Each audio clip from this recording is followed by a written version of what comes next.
Is 1 2 times 1, equals 2. 2 times 2, 4. 2 times 3, 6. 2 times 4. Tingin ka sa kamay mo. Pwede po mag-lang. Hindi, tanda mo lang. 8.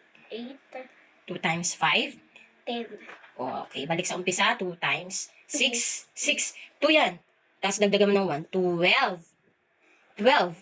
6 ka na eh. 7. 2 times 7. Open mo to. Dalawa. 2 times 7. 4 yan, di ba? 14. 10. Sunod. 2 times 8. 16. 16. May 1 sa unahan. Sunod. 2 times 9. Ilan to? 10. 18. 2 times 10. 20. Okay, 20. Tandaan mo kung anong tawag dito. 6, 8, para hindi ka nagbibilang. Okay? Kailangan kasi mabilisan yan ate kapag magre-recite ka. I-recite mo yan sa school.